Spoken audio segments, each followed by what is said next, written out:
Boruto Uzumaki mag-aaral at magsasanay ng Sage Mode upang magamit nga o gamitin laban nga dito kay Jura dahil lalot based nga din sa mga nakita natin sa mga nagdaan na ang mga teknik o jutsu nga ni Boruto ay wala ngang panama o talagang hindi umuubra upang mapinsala nga ng husto ang humanoid Ten-Tails na si Jura dahil bukod pa nga dyan sa mga ginawa ni Boruto mangyaring miski nga din ng bagong jutsu nga niya na Uzuhiku Rasengan ay wala nga ding nagawa kontra nga dito kay Jura na ito nga Uzuhiku Rasengan ay alam din naman natin na isang ang klase ng kinetic energy na siyang nagawa pa nga itong counterin o labanan ni Jura upang mangyari na mawala nga ang epekto nito. So ganyan na nga katindi itong Uzuhiku Rasengan ni Boruto pero wala pa nga ring nagawa na kaya pagdating naman dito sa Sage Mode which is isang klase nga ng nature energy na kung ikukumpara nga kasi sa new generation masabi nga din natin na old school na nga itong Sage Mode. Pero for your information mga parekoy na itong old school na sinasabi nila, old school jutsu Sage Mode ay ang siyang maaaring pumugak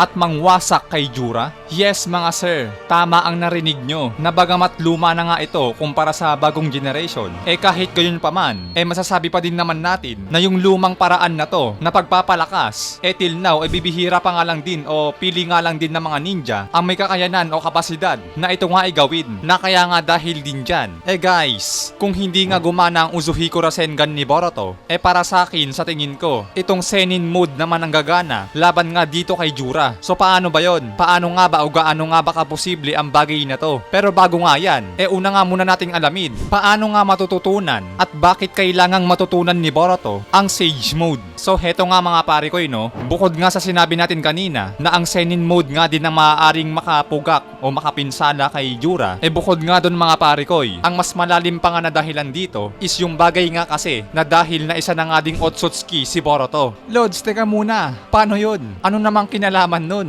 So heto mga pare ko sana yung makinig kayo na mabuti kasi yung Otsutsuki plus Sage Mode ay napakalaking advantage nga nun para nga sa pagpapalakas or pagpapakawala at paggamit ng isang kapangyarihan. Hindi lang ito basta sa jutsu mga pare ko kundi yung advantage mo na may dugo ka ngang Otsutsuki yun pa nga din yung mas magiging way o daan na kapag kinumbine mo pa yung Sage Mode mas lalong maghahalimaw ka pa nga o magwawala. Mas maiko-consider ka pa nga na mas malakas o mas halimaw kumpara sa mga karaniwang Otsutsuki na nakita o nasaksihan natin. Isang magandang halimbawa nga lang dito is ito ngang sila Hagoromo Otsutsuki na alam naman natin na napakahalimaw nga nito na bagamat half Otsutsuki nga lang sila pero nakita naman natin guys sobrang halimaw nga nito ni Hagoromo nung matutunan pa nga niya ang paggamit ng Senin Mode sa tulungan ni Gamamaru. Guys, take note, nagkaroon na nga siya ng 6-pot power or 6-pot senjutsu matapos nga niyang matutunan ang Senin Mode. So hindi pa nga siya Ten-Tails Jinchuriki nun. Naging sapat na yung kapangyarihan na nakuha nila sa Sage Mode para nga magawa nila Hagoromo at Hamura na harapin sa bakbakan ng kanilang ina ng tuloy-tuloy na sagupaan sa loob ng 3 buwan. So you see mga pare koy, na imagine na nga lang din kung hindi nga nila natutunan yung Sage Mode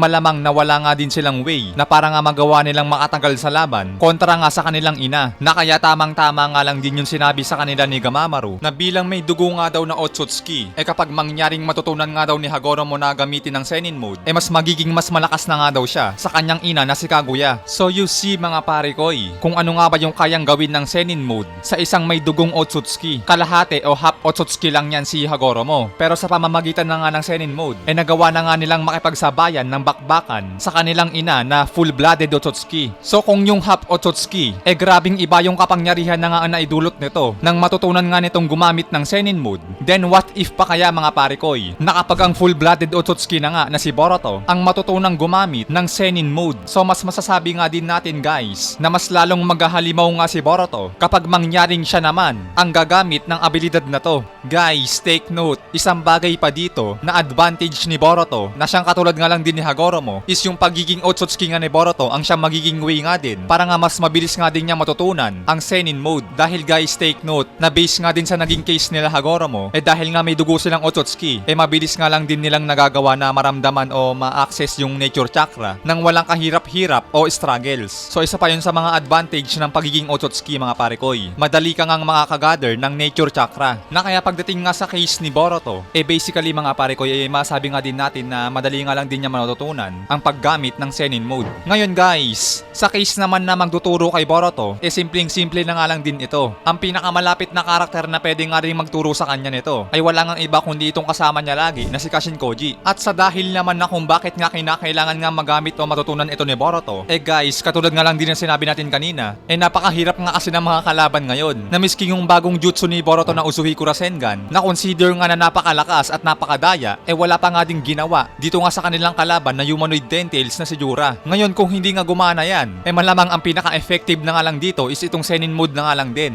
Dahil take note guys, tandaan nyo, ang Ten-Tails ay isang klase nga din ng pure energy. Bukod nga sa binubuo sila ng kinetic energy, kaalinsabay nga din yan na ang mga Ten-Tails mga parikoy ay binubuo nga din ng nature energy. So diba mga parikoy, kung matatandaan nyo nga din, ipinaliwanag na nga din ito ni Kurama kay Naruto na ang Ten-Tails nga daw ay isang purong enerhiya na kaya naintindihan nga lang ito ni Naruto nung mag-activate o mag-enter nga siya sa Senin mode. So yun nga mga sir, naiintindihan nyo naman na siguro na kaya nga yung mga Ten-Tails Jinchuriki nga din na sila Madara at Obito na para nga mapinsala mo ang mga ito, ang tanging paraan nga lang dito na bukod nga sa taijutsu, Senin mode nga lang din ang gumagana dito laban nga sa kanila. Na kaya nga guys, mas naiintindihan nyo naman na siguro, kinakailangan nga ni Boruto na ma-activate sa kanyang katawan ang Senin mode na para kahit nga ma-counter ni Jura yung kanyang Uzuhiku Rasengan, kapag naka-nature chakra naman si Boruto na kahit nga na regular na Rasengan nga ang gamitin niya, tiyak nga na mas mapapanagan na nga niyang madamage si Jura. Isipin nyo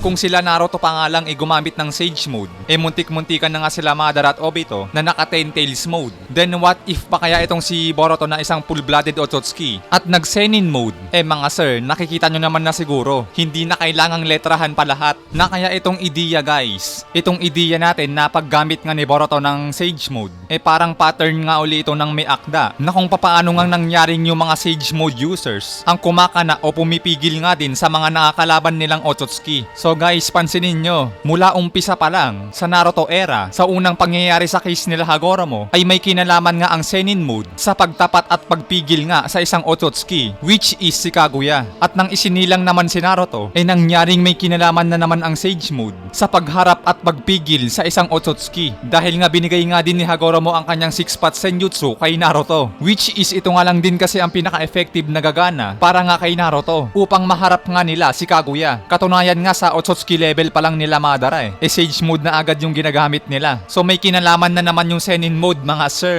Na kaya napapansin nyo guys, yung pattern nga na ginagawa ng may akda na yung old school nga ay hindi nga pwedeng mawala. Na kung papaanong pinanatili nga niya si Boruto na isang ninja na siyang pinakita nga niya sa episode 1 o chapter 1 ng Boruto na yung old school nga na yon na pagiging shinobi o ninja ay hindi nga pwedeng mawala. Pati nga din yung way o paraan ng pagiging ninja na kung papaano nga ba sila umunlad at magpalakas ay hindi nga din pwedeng mawala dahil bukod nga sa mga pattern nga din na binanggit natin kanina, ang isang pattern pa nga dito na ginawa nga rin ng isang may akda ay ang paglitaw ng mga Ten-Tails na kung papaanong nagkaroon nga ng mga Ten-Tails Jinchuriki na kalaban, dito naman sa time skip na ang similarity nga nito o pagkakahalintulad na kung hindi nga Jinchuriki ginawa nga nilang humanoid Ten-Tails at kung papaanong nakaharap nga nila sila Kaguya, Ishiki at Momoshiki at nang sila nga ay mawala mangyaring magkakaroon nga uli sila sa future ng kalaban na isang Otsutsuki na naman na siyang expected na nga din natin na siyang nawawala nga sa mga rebulto o dito nga sa Otsutsuki wall na someday na ilalabas na nga o i-reveal na nga din yan na matik na makakaharap nga siguro nila Boruto. So same pattern nga lang din lagi mga sir no, makakaharap nila ang Ten-Tails or yung mga nagtataglay ng Ten-Tails power at makakaharap nga uli nila ang mga Otsutsuki, which is ang isa nga sa pinaka-best na ginagawa ng mga akda na pantapat nga sa mga to ay ang Senin mode. At kaya ayun nga mga sir, sana naiintindihan nyo ang ibig sabihin natin dito at kung bakit posible nga rin o maaari nga ding mangyari yung mga nangyari sa nagdaan na kung papaanong gamit nga ang Sage mode kontra nga sa mga kalaban, especially sa mga god level na kalaban. Para sa akin talaga guys, ibabalik nga ang Senin mode o Sage mode dito sa time skip ng Boruto at dito nga uli yun sa isang Uzumaki na si Boruto. The legacy continue mga sir. At kaya ayun nga guys ang ating talakayan for today's video patungkol nga dito sa Senin mode ni Uzumaki, Boruto, Otsutsuki. At syempre mga pare ko, katulad nga na sinasabi natin madalas, para nga sa inyo, ano naman yung naiisip nyong mga dahilan o way na para nga magamit o dapat matutunan ni Boruto ang Senin mode?